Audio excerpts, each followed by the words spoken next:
بسم اللہ الرحمن الرحیم۔ پیرانے پیر دستگیر، قطب ربانی، محبوب یزدانی، شہباز لامکانی، سرکار غوث بغداد قدس سرہ نورانی کا ذکر خیر انشاءاللہ الکریم صبح قیامت تک چلتا رہے گا۔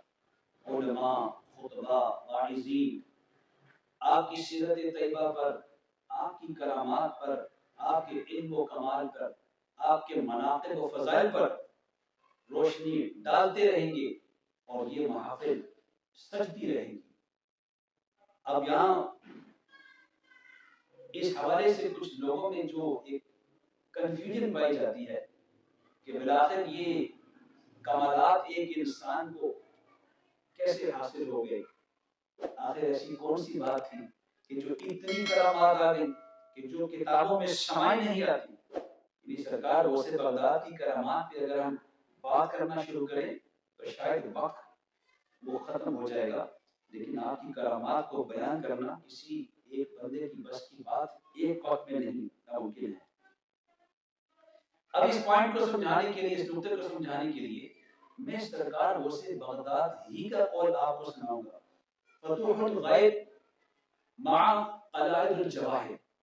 اس کے ریفرنس سے بات کروں گا۔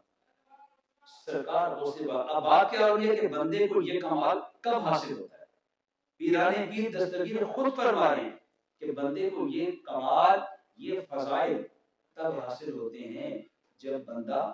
اپنی آرزوؤں، اپنی خواہشات، مخلوق سے اور اپنے ارادوں سے بے نیاز ہو جاتا ہے۔ تب اس کا مقصود صرف اور صرف ذات باری تعالیٰ ہوتی ہے۔ اللہ اکبر۔ اور پھر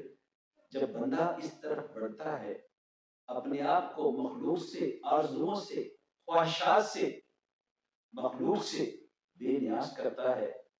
تو اس وقت خالق اس کو اپنا محبوب و مقبول بنا لیتا ہے، اور اس بندے پہ ایسی برکت ہوتی ہے کہ اس وقت اس کو صرف اللہ کے قرب کے سوا کوئی چیز اس کی مقصود نہیں ہوتی۔ ہر وقت وہ قرب الہی کے لیے تب و دو کرتا رہتا ہے۔ سبحان اللہ، سبحان اللہ۔ اور رب تعالیٰ جب اپنے بندے کو محبوب بنا لیتا ہے تو خود بھی اس سے محبت کرتا ہے، اللہ کی مخلوق بھی اس سے محبت کرتی ہے، اور رب اس پر اپنی انعامات کی، اپنی عنایات کی برسات شروع فرما دیتا ہے۔ اس کے لیے رحمتوں کے دروازے کھول دیے جاتے ہیں، اللہ اسے گناہوں سے محفوظ کروا دیتا ہے، اور اس سے وعدہ کیا جاتا ہے کہ یہ رحمتوں کے دروازے اب تجھ پر کبھی بند نہ ہوں گے۔ سبحان اللہ، سبحان اللہ۔ ذرا غور کیجئے سامعین و حاضرین، اس بندے کی مقبولیت کا،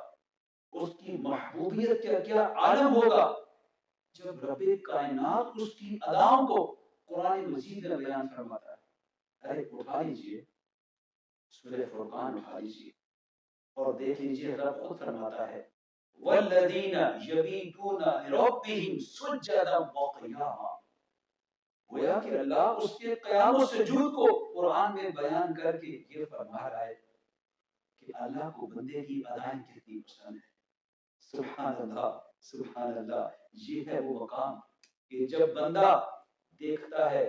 تو اس کی آنکھ میں آنے والی روشنی بھی رب کی عطا سے ہوتی ہے، اور جب یہ بندہ کوئی تدبیر کرتا ہے تو رب کے تدبر سے کرتا ہے، اور یہ بندہ اس کا مقصد صرف اور صرف خالق کی رضا ہوتی ہے۔ رب جس حال میں رکھے یہ اس میں راضی رہتا ہے۔ اب اس سے مزید جو اگلا نقطہ سرکار غوث بغداد نے بیان فرمایا،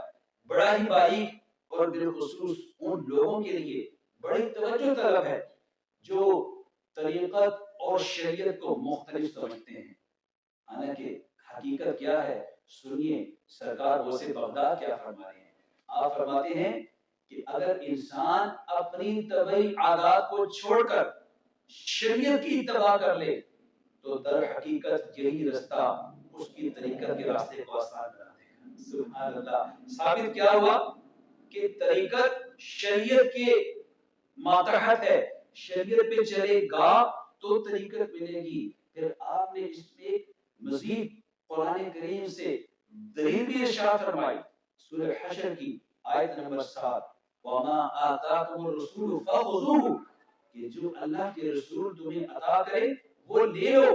وما نہاکم عنہ فانتہوا اور جس سے منع فرمائے اس سے باز رہو یعنی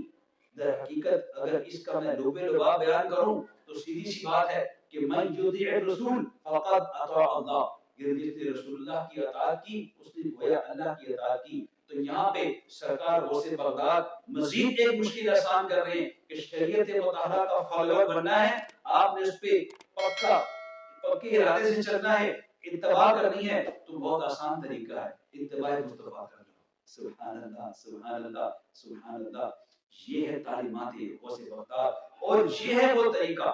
یہ ہے وہ اسلوب جو آپ نے بیان فرمائے جس سے انسان چل کر شریعت مطہرہ کا پابند اور طریقت کی منازل طے کرتا ہے اور پھر رب تعالیٰ اس کو وہ فضل و کمال عطا فرماتا ہے کہ دنیا سے پیران پیر دستگیر کے نام سے یاد کرتی ہے رب العالمین سے دعا ہے کہ ہمیں سرکار غوث بغداد رضی اللہ تعالیٰ عنہ کی تعلیمات پہ اللہ سچے دل سے عمل پیرا ہونے والا بنا دے اور ہم سچے معنوں میں